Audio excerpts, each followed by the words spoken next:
I, 19M, used to be what my parents Mark, 45M, and Sarah, 42F, considered their perfect son. I was good at sports, maintained straight A's, and basically fit into their image of an ideal family. We lived in an upscale neighborhood, went to all the right social events, and my parents were known for hosting these elaborate parties where everything had to be perfect. My mom was especially obsessed with appearances. She'd spend hours coordinating our outfits for family photos and would redo entire party decorations if the colors were slightly off. Everything changed when I was 13. We were driving back from one of my soccer tournaments where I'd won MVP. Dad was excited and not paying attention to the road. The accident happened so fast, a truck ran a red light and hit us on my side of the car. I woke up in the hospital 2 weeks later to news that would change my life forever. I'd never walk again. At first, my parents seemed devastated but supportive. They renovated parts of the house to make it wheelchair accessible and hired the best physiotherapists. But looking back, I realized they were just going through the motions of what good parents should do. Their true colors started showing when my sister Darla, 16F, began getting attention in school for her gymnastics. Darla was only 10 when I had my accident, and before that, we were actually close. She used to follow me around everywhere and wanted to play soccer just like her big brother. But after my accident, our parents started pushing her into gymnastics, and everything became about her achievements. They poured all their energy into making her their new perfect child. The change in their behavior was subtle at first. They'd forget to tell me about family events until the last minute, then claim it was too late to arrange proper wheelchair access. Or they'd schedule family outings to places they knew weren't wheelchair friendly, then act disappointed when I couldn't come. My mom would say things like, "Oh, it would be too tiring for you anyway, or we don't want you to feel uncomfortable." But what they really meant was they were uncomfortable. Darla picked up on their attitude and started treating me differently too.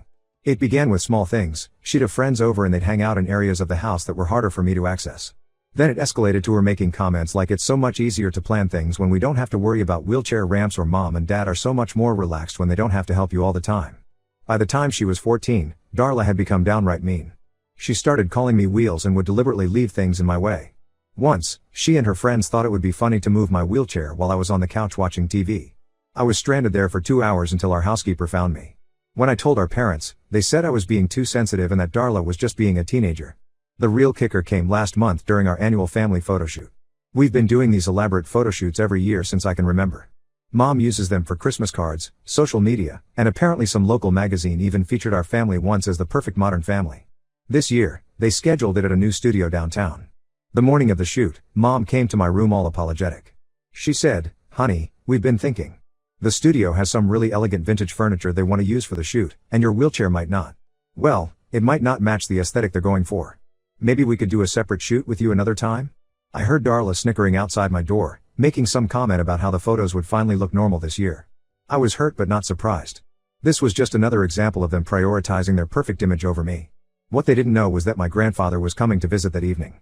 He's my dad's father and owns a successful chain of hotels across the country. He travels a lot for business, so we only see him a few times a year. He's always been different from my parents, more interested in real character than appearances. When he arrived, my parents were still reviewing the photos from the shoot with Darla. They were all excited about how perfect the photos looked, with Darla in her gymnastics pose on this antique chaise lounge, Mom and Dad standing proudly behind her. Grandfather immediately noticed I wasn't in any of the pictures and asked why. My mom tried to smooth it over, saying I wasn't feeling well that day. But something in me snapped. Maybe it was seeing them all gathered there, admiring their perfect family photos that I wasn't part of. Maybe it was remembering all the other times they'd excluded me. Whatever it was, I couldn't stay quiet anymore. I told my grandfather everything, not just about the photo shoot, but all of it. The forgotten invitations to family events. The way they'd schedule things at inaccessible venues then act like it couldn't be helped. How they'd stopped getting my wheelchair serviced regularly because it was too expensive but had no problem spending thousands on Darla's gymnastics competitions. I showed him text messages from Darla mocking me, videos her friends had posted making fun of me, and emails from my parents making excuses for various events I wasn't allowed to attend. Darla walked in right in the middle of this and, completely misreading the situation, made some joke about how at least the Christmas cards wouldn't need Photoshop this year to look perfect. The look on my grandfather's face was terrifying. He's usually this calm, composed businessman, but in that moment, he looked like he could breathe fire. He left without saying much, which was somehow worse than if he'd yelled. 2 days later, his lawyer showed up at our house. My parents were called to his office the next day, and when they came back, they looked like they'd seen ghosts. Apparently, my grandfather had changed his will. Instead of my parents inheriting his hotel chain and properties, everything would now go to me when I turned 25. He'd also set up an immediate trust fund for my medical care and education that my parents couldn't access. Now my parents are suddenly trying to include me in everything. Mom's talking about redoing the family photos with me in them. Dad's looking into wheelchair accessible venues for all future family events. But it all feels fake and forced. Darla's furious because she always assumed she'd inherit a lot of money someday, and she's been even nastier to me when our parents aren't around. My grandfather says I shouldn't feel guilty because they brought this on themselves through years of cruel behavior. But part of me wonders if I went too far by telling him everything. The family dynamic is completely messed up now, and even though they never treated me right, I never wanted to destroy my family. Ida for essentially causing my parents to lose their inheritance? Edit, to those asking, yes, I still live with my parents because I don't have many other options right now. My grandfather offered to help me move out, but I want to finish high school first. And no, my parents don't help much with my medical care, most of it is covered by insurance and whatever help my grandfather provides. Update 1: The past 3 weeks have been a roller coaster of emotions and revelations. After my grandfather changed his will, my parents started making these exaggerated attempts to show they'd changed. But every attempt just revealed how deeply rooted their issues are with having a disabled son. Last week perfectly illustrated this. My parents decided to host a big family dinner, making a huge show of asking me what I wanted to eat. Mom spent the whole day cooking my favorite dishes from when I was a kid, acting like she was mother of the year. Dad kept coming to my room every hour to check if I needed anything, which he'd never done before. The whole thing felt forced and uncomfortable. When dinner time came, they'd set up this elaborate spread on our new dining table, a massive mahogany piece that Mom had bought last month as part of her home improvement kick. But as soon as I wheeled up to it, I realized I couldn't even reach my plate properly. The table was too high for my wheelchair, and the ornate base meant I couldn't get close enough. When I pointed this out, Mom burst into tears, wailing about how she's trying her best but nothing she does is ever good enough. Dad just sat there looking helpless while Darla smirked behind her napkin. I was about to leave the room when my Aunt Lisa, Mom's sister, arrived. She's always been different from the rest of the family, more down to earth and genuinely caring. She took one look at the situation and immediately understood what was happening. She helped me adjust my position and moved everything within my reach, all while giving my parents this disappointed look. After dinner, Aunt Lisa asked to see some documentation about my accident. She'd helped with the legal proceedings back then but had moved across the country shortly after for work. She's a paralegal, which became very relevant very quickly. As she was going through the old papers in Dad's office, she found something that made her face go pale. It turns out my parents had received a substantial settlement after my accident, we're talking high 6 figures. This money was specifically designated for my care, future medical needs, and to ensure I could live independently despite my disability. I had no idea this money existed. But as Aunt Lisa dug deeper, she discovered that my parents had spent most of it on family expenses. These family expenses included a complete house renovation, mostly cosmetic changes that didn't help my mobility, Darla's expensive summer camps and gymnastics training, and even a vacation home in Florida that I've never even visited because it's not wheelchair accessible. They'd kept a small portion for my medical needs, but nowhere near what was intended. When Aunt Lisa confronted them, all hell broke loose.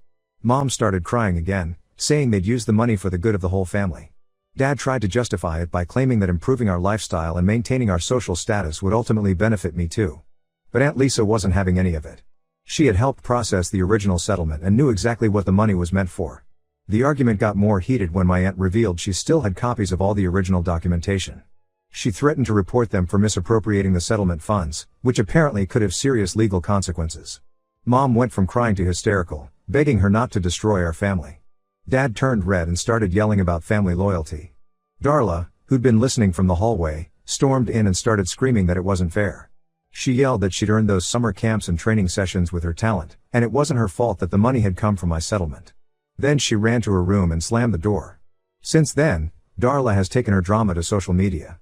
She's been posting these vague but obviously targeted messages about how some people use their disabilities to manipulate others and how one person's condition shouldn't give them the right to destroy a family.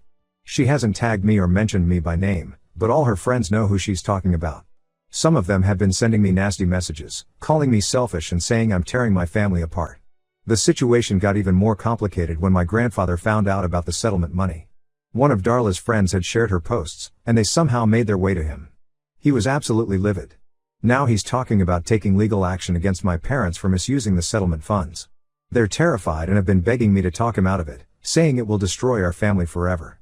Mom tried to guilt trip me yesterday, saying if they get into legal trouble, it will ruin Darla's chances of getting into a good college. She said I would be responsible for destroying my sister's future. Dad hasn't said much, but he keeps giving me these long, disappointed looks, as if I'm the one who misused the money. The one bright spot in all this is Aunt Lisa. After discovering what happened with the settlement money, she offered to let me live with her once I finish school. She lives near the university I want to attend, and her house is already wheelchair accessible because her late husband was also disabled.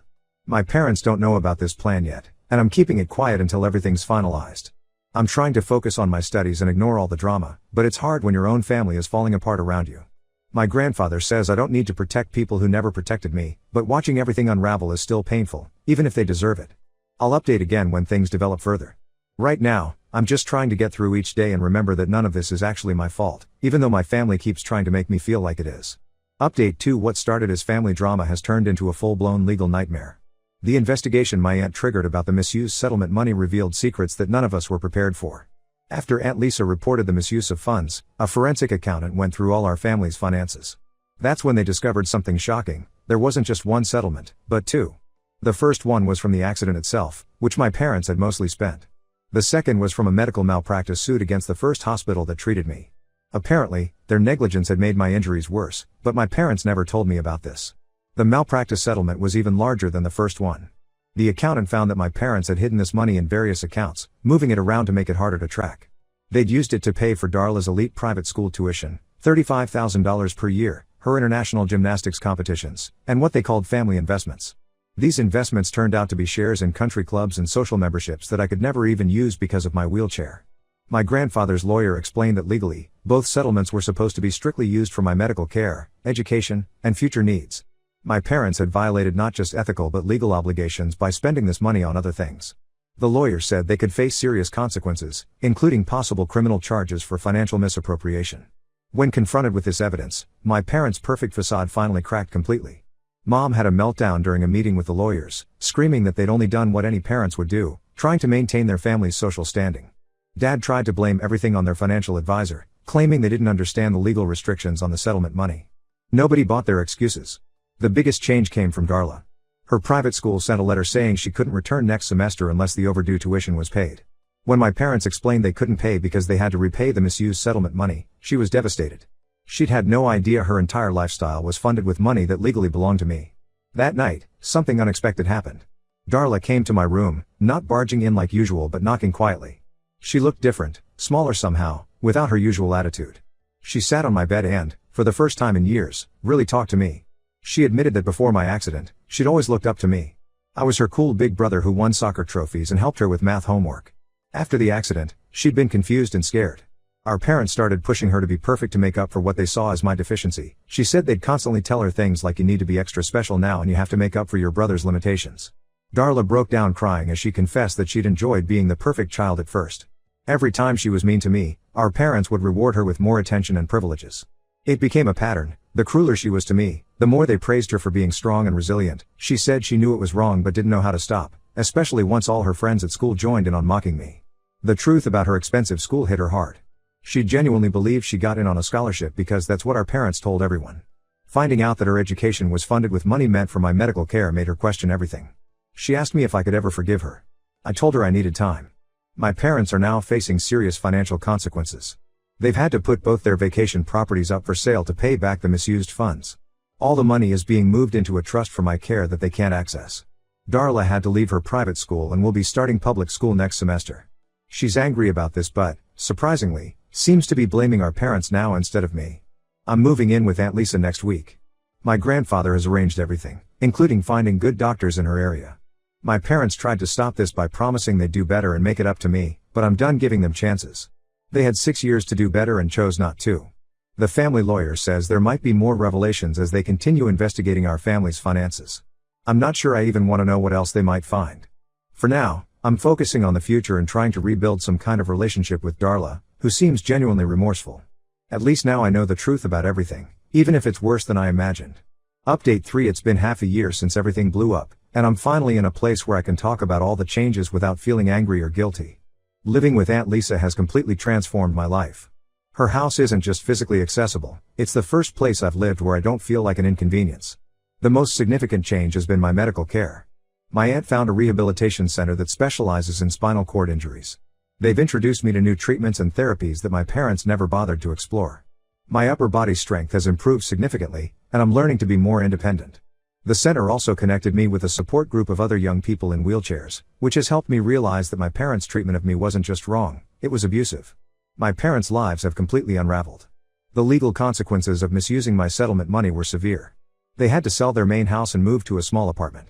Dad lost his position at his firm when the scandal became public. Apparently, his colleagues didn't appreciate having a partner who misappropriated his disabled son's medical settlement. Mom had to start working as a real estate agent, which she considers beneath her social status. They're getting divorced now. Mom claims Dad forced her to go along with misusing the settlement money. Dad says Mom's obsession with maintaining their social image drove all their bad decisions. They're both trying to pin the blame on each other, but the court documents show they were equally involved in everything. Darla's been through a rough transition. She struggled initially at public school, especially after some of her old private school friends spread rumors about why she had to leave. But surprisingly, she's starting to find her own way. She joined the school's gymnastics team and, without our parents' constant pressure to be perfect, she's actually enjoying it more. She's seeing a therapist, paid for by my grandfather, who's helping her understand how toxic our family dynamic was. She visits me at Aunt Lisa's house every other weekend. At first, it was awkward, but we're slowly rebuilding our relationship. Last week, she apologized for something specific she did 3 years ago, hiding my wheelchair cushion before a family event so I couldn't attend comfortably. She said her therapist is helping her understand how cruel her actions were. It's strange but nice to have my little sister back, even if we can never completely erase the past. My grandfather has become a constant presence in my life. He retired earlier than planned to help me understand the business I'll eventually inherit. Every weekend, he teaches me about hotel management, investment strategies, and business operations. He says he regrets not seeing the signs of my mistreatment earlier, but I don't blame him. My parents were expert manipulators. I still get messages from my parents. Mom sends long, emotional texts about how much she misses her baby boy and how she never meant to hurt me. Dad sends emails full of excuses and attempts to explain their actions. I've blocked them both. Aunt Lisa helped me understand that their sudden remorse only came when they faced consequences, not when they were actually hurting me. Starting university next semester, and for the first time, I'm excited about my future. My new doctors say I might be a candidate for some experimental treatments that could improve my mobility. Even if they don't work, I'm okay with who I am now. The wheelchair is part of me, not something to be hidden away or ashamed of. Sometimes I find myself thinking about the family photos my parents took without me. They were so obsessed with appearing perfect that they couldn't see how their actions were destroying their family. Now they have their wish, they don't have to Photoshop me out of their lives anymore. I'm building my own life, surrounded by people who see me as a person, not a problem to be hidden away. The irony is, now that I've stopped trying to be part of their perfect picture, I'm finally happy.